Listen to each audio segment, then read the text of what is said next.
Dan Assalamualaikum warahmatullahi wabarakatuh. Apa kabar semuanya? Bertemu lagi bersama saya di channel CKRC. Jadi kali ini saya ingin mereview sebuah RC Adventure YK4102. Nah, teman-teman, jadi nggak ada video unboxing ya seperti biasa, tapi dipakai dulu karena ingin tahu kualitas dari RC ini, fitur-fitur apa aja di RC ini, baru saya sampaikan kesan-kesannya setelah memakai RC ini. Oke, jadi teman-teman, untuk Yikong ini ada dua versi. Ada yang gardania abu sama gardania hitam. Nah, ini saya beli di toko Ahnaf sekitar 7,2 juta. Ini tuh generasi keduanya Yikong 4102. Kenapa? Ban serep udah ada nih di belakang. Terus ada aksesoris. Terus ada ini, interior. Cara pemasangan interiornya ini dibaut ke sini. Nah, nanti saya mau modif ini pakai magnet. Jadi ini pakai magnet semua. Gitu, teman-teman. Yang pertama ingin saya bahas adalah body. Oke, dari yang terlihat dulu ya. Bodinya ini kuat. Jadi ini mobil mungkin ketinggiannya 2 meter sampai 3 meter. Ada ya, Mia? ada Jembatan itu ya? ada Ya. Di bawahnya itu batu, full batu, air, batu, sungai. Saya lewat gitu, teman saya nyuruh video. Saya panik, ngambil kamera, throttle ke pencet. Akhirnya mobil mundur, posisi di atas jembatan, jatuh ke bawah, dan di bawah itu full batu. Dan saya udah malas lah sebenarnya untuk nyamperin mobil, udah pasti hancur gitu maksudnya. Ya minimal link patah, gardan patah gitu kan, atau bodi robek gitu. Nah, pas saya datang ternyata nggak ada yang rusak sedikit pun. Itu yang saya heran gitu. Ada sih rusak, maksudnya rusak itu tapi nggak sampai gimana, cuman spionnya jadi begini karena jatuhnya itu berkali-kali. Dok. Udahlah. Teman-teman yang lain juga udah pada ketawa karena seneng kalau ngelihat saya rusak. Apalagi Mang Usep, wah seneng banget itu. Nah, ini lampu copot tapi masih bisa dijangkau gitu. Pas copotnya itu masih bisa saya tempelin lagi. Jadi nih lampu ini tuh pas posisi jatuhnya itu copot. Nah, kayak begini. Ini juga sama copot, mungkin karena getarannya buat. Nah, untuk ketahan sama si kabel, bumper nggak patah, bodi nggak robek. Terus ya paling ada lecet sedikit, itu juga lecet sedikit sebagian sini. Udah sih, roof rack juga nggak ada yang patah, aman semua. Ini kan saya pakai ini nih, roofnya kita buka ya. Saya seneng aja pakai ini biar ada beban. Nih, jadi gini mobilnya. Kalau nggak pakai ini roof rack, nggak ada yang patah, aman semua tuh, nggak ada yang patah. Padahal kan bobot mobil ini tuh kalau bersih, tapi ada baterai, maksudnya bersih itu nggak ada tanah, udah diisi baterai sama diisi ini tuh sekitar 4,2 kilo. 4,2 kilo itu bobot bersih. Nah, ketika itu kan sudah masuk tanah, masuk air, dan ban juga kemasukan air, pasti bobotnya di atas 4,2 kilo, tapi masih bisa menahan. Si bodinya ini nggak ada yang pecah. Oke, mungkin karena posisi rangkanya itu benar gitu. Tulang-tulang dari mobil ini tuh benar, penyangganya semuanya tuh benar gitu. Kemudian setelah body tadi dijelasin, yang terlihat lagi apa ya? Oh, bumper. Kemudian Sudah supaya lagi syuting, bos. Lagi syuting. Yang terlihat lagi, teman-teman, ada Mang Usep. Tadi kan kita udah nyeritain Mang Usep nih ya. Mang Usep tuh seneng banget. Nah, ini Mang Usep nih orangnya. Kebetulan lagi pernah datang nih. Jadi yang saya suka lagi dari ini adalah bumpernya. Jadi bumpernya ini plastik, tapi masih bisa menahan beban dari winch 8274. Maksudnya bukan menahan bobot dari winchnya, tapi bobot dari keseluruhan mobil yang 4,2 kilo secara bersih gitu. Kuat, jadi nggak usah, kalau menurut saya sih nggak usah beli lagi lah bumper. Saya udah beli yang metal tapi belum dipasang. Kemudian yang saya suka lagi adalah diferensial. Apa sih diferensial itu? Jadi mobil ini geraknya nggak seputaran gitu, tapi dibagi bebannya. Kalau yang ini berat, yang ini diam, dia nyari bobot yang terringan, jadi yang ini yang berputar gitu ya. Keuntungannya apa? Nah, keuntungannya kalau ban ini terjepit oleh batu, otomatis ini jadi berat, yang ini jadi nggak bergerak, yang bergerak jadi sebelah sini. Keuntungannya apa? Ketika yang bergerak di yang ringan aja, ya jelas XVD jadi aman, tidak mudah patah. Kemudian gearbox juga kerjanya tidak terlalu berat, velg juga tidak terlalu berat, meskipun plastik juga aman jadinya, karena dia bekerja hanya di yang ringan saja. Kemudian yang ketiga, kelebihannya dari diferensial ini mirip dengan mobil aslinya. Coba kita lihat Rubicon, itu kan bisa di lock, bisa juga di open si lockernya. Anggaplah ini kita kayak mobil beneran, jadi kalau lagi jalan biasa ya lepas aja lockernya, nggak usah dipakai. Tapi ada kelemahannya. Kelemahannya apa? Karena remote Dumbo RC ini tidak ada pengaturan EPA untuk servo-servo di sini, karena servonya banyak banget. Servonya ada 4. 2 servo untuk locker depan dan belakang, 1 servo untuk dual speed, dan 1 servo untuk belok kanan kiri. Oke. Mumpung saya ingat, ini juga sudah dual speed. Nah, mobil ini tuh sudah dual speed. Nah, servonya dari sini.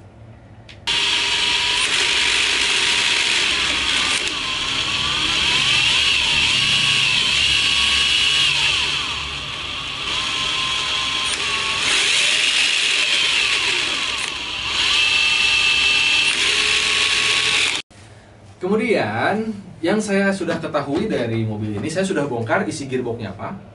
Jadi di dalam gearboxnya ini dia menggunakan pitch untuk pinion dan spurnya itu 32P. Untuk pinionnya itu 16T dan spurnya saya nggak tahu. Jadi saya hanya lihat pinionnya aja.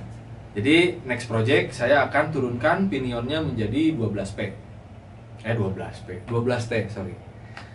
Untuk motornya menggunakan 550, nggak tahu berapa T-nya, yang jelas cukuplah kalau untuk ukuran RTR gitu ya, tinggal pakai udah enak. Nah, next project ini akan diganti menggunakan brushless. Ada yang nggak yang brushless? Oh, enggak.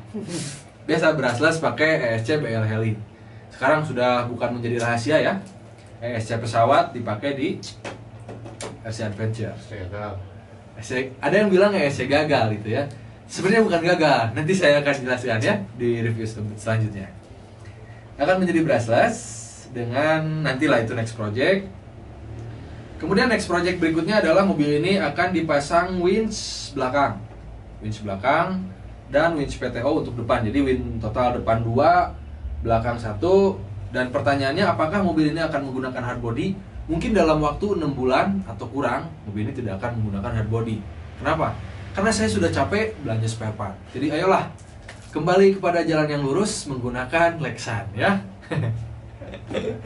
Ini ajakan, ini hanya ajakan dari saya aja, bukan berarti kita harus menggunakan Lexan. Tidak. Cuman saya sudah capek belanja spare part, karena ketika menggunakan hard body, bobot mobil menjadi berat 1/4 lah. Karena ini mungkin bebannya berapa ratus gram gitu kan. Kalau hard body mungkin berapa ratus gram lagi, nambah lagi. Belum aksesoris, belum lain, belum cat, belum dempul, nambah. Pabrik sudah merancang untuk berapa kilo, kita tambah. Akhirnya, ya begitulah ya. Kemudian yang saya suka lagi dari RC ini, apa ya? Oh iya, gardannya sudah portal. Dan hampir aja ya jatuh mobil barunya. Gardannya sudah portal. Apa kelebihannya menggunakan portal? Kelebihannya menggunakan portal yang saya rasakan kemarin adalah ketika bermain dengan obstacle batu atau obstacle yang agak-agak ya, kalau pakai gardan SCX 10 gede itu kan, bongol gede itu pasti nyangkut gitu. Kalau ini enggak, enak gitu. Enak lah. Dari gardan sudah portal, dalamannya metal, kemudian kalau bahan gardan ini plastik cuman kuat, jadi nggak usah khawatir kayak RGT. Waktu RGT itu kan anting-anting buat lingronnya itu sobek. Kalau ini saya udah pegang keras, aman lah. Nah, kemudian lanjut lagi untuk bagian apa ya, bawahan udah.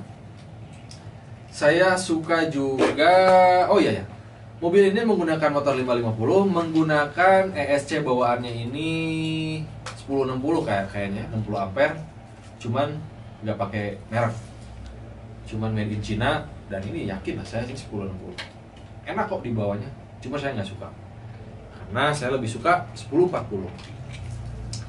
Kemudian mobil ini sudah menggunakan realistic lamp bawaan dari remote Dumbo RC. Oke, jadi pas pertama saya beli Kong ini tidak ada lampu rem, padahal sudah difasilitasi lampu rem. Jadi sebetulnya itu salah memasukkan channel saja.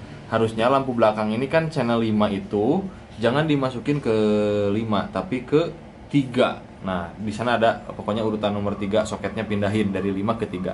Karena waktu pas beli ini tuh ketika mundur lampu remnya nyala, padahal kan harusnya lampu rem itu atau lampu seri itu ketika diam itu nyala gitu, atau pas ngerem dia nyala terang, pas maju tuh, pas maju dia mengecil kayak mobil beneran tuh, digas ya, ngecilin lampunya, ngerem mundur, ngerem gitu teman-teman, lampu sen aman. Nah sekarang agak jauh nih, sorry. Nah, buat teman-teman yang pengen tahu gimana cara nyalain lampu sen hazard. Jadi, cara nyalainnya adalah ini 3 kali. 1, 2, 3. Nah, ini lampu hazardnya nyala. Gitu, teman-teman. Nah, untuk pemakaian winch depan, otomatis kan channel jadi habis nih. Karena nggak mungkin kan winch ada di channel 3. Si winch ini saya masukin channel 4. Tapi implikasinya apa? Tapi ngaruhnya apa? Akhirnya si lampu ini jadi tidak menyala. Ketika kita nyalakan channel 4 ini menjadi win akhirnya. Nah, saya akalin si lampu headlamp itu kan tadinya di channel 6, itu saya masukin ke channel 4 kalau nggak salah saya ya. Itu di channel 4. Nah, akhirnya lampu headlamp ini menyala ketika saya gas 2 kali. 1. Nah, ketika ini nyala lagi, gitu aja. Jadi kalau kan kita juga seringnya main siang, jadi pas main siang itu saya masukin ke channel 4.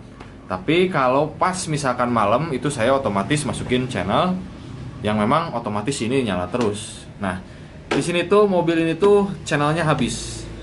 Winch, servonya akan ada 4. Jadi 6 channel ini nggak nyisa. Nah ya. Jadi dalam pembelian mobil ini sebenarnya bukan RTR, tapi RTR. Almost ready to run. Bukan begitu Bang Usep? Betul. Oke, nanti jawab ya di komentar. Karena tidak disediakan baterai, jadi hanya remote dan kit dan kelistrikan. Itu aja. Mungkin dari saya itu aja sih kesan-kesannya menggunakan e-Kong ini. Terus kalau misalkan mobil ini worth it atau enggak? Kalau menurut saya dengan angka 7.200.000 itu worth it. Kenapa? Karena mobil ini tidak diberikan baterai. Saya suka. Kenapa? Karena biasanya baterai-baterai dari pabrikan itu ya yang sekelas ini ya, bukan sekelas Traxxas, RC 4-wheel drive atau yang lainnya, sekelas RGT yang gitu-gitu. Biasanya baterainya itu nggak kepake. Tuh. Kan biasanya dikasih baterai NMH 2000 mAh. Ya kalau kita mainnya depan taman rumah ya oke lah. Tapi kalau kita udah main sama teman-teman gitu, menjelajah sampai 7 kilo, ya nggak akan cukup baterai 2200 mAh gitu. Minimal 5200 mAh, kurang-kurang dikit derek gitu kan ya. Ya minimal punya baterai 2 pack lah, 5000 mAh jadi 10.000 mAh. Saya senang itu nggak dikasih baterai. Itu bukan kekurangan kalau menurut saya, tapi kelebihan. Sebenarnya saya lebih senang lagi kalau nggak pakai elektrik mobil ini tuh. Aduh, kesangan guys. Sebenarnya saya lebih suka kalau mobil ini nggak pakai elektrik, tapi karena udah dikasih ya nggak apa-apa. Ini AC-nya saya nanti pakai di winch depan. Nah ini posisi ini tuh sebenarnya kemarin tuh di depan di sini, tapi saya cabut karena mau saya pasang winch depan di sini. Jadi intinya untuk ukuran 7 juta worth it atau enggak? Worth it. Karena kalau kita hitung membeli gardan portal berapa, beli gearbox dual speed berapa, belum beli sasis, belum beli inner fender, belum beli ini, belum beli velg, yang kepakainya aja lah di sini ban, Terus ini juga sudah bisa, selain portal ya, ini juga sudah bisa di vlog. Ya itu kayaknya lebih deh dari segitu kayaknya ya. Build Tahu. quality. Hah? Build quality. Oke. Kalau untuk masalah build quality, jadi saya tidak akan membandingkan dengan beberapa merek yang tidak akan saya sebutkan seperti Axial gitu ya. Tapi saya akan membandingkan dengan Traxxas karena memiliki fitur yang sama di sini. Jadi jika dibandingkan dengan Traxxas, build quality-nya tidaklah sama, berbeda. Karena dari harga juga berbeda. Tapi bisa dipakai, jelas bisa dipakai. Kuat atau enggak? Kuat. Ini sudah terbukti jatuh berkali-kali dan bukan sekali main, tapi 2 kali main. Di main yang berikutnya juga jatuh. Di hari yang sama pada pertama kali jatuh itu 2 kali jatuh. Jadi jatuh sama SLA sendiri, kemudian ketika dipinjam jatuh. Wah, tidak naon, aman. Jadi next project itu saya mau jadiin si channel 5 dan 6 nya itu satu arah, satu jalur. Jadi nanti ketika saya pencet channel 5 itu di vlog depan sama belakang langsung aktif. Gitu teman-teman. Terima kasih.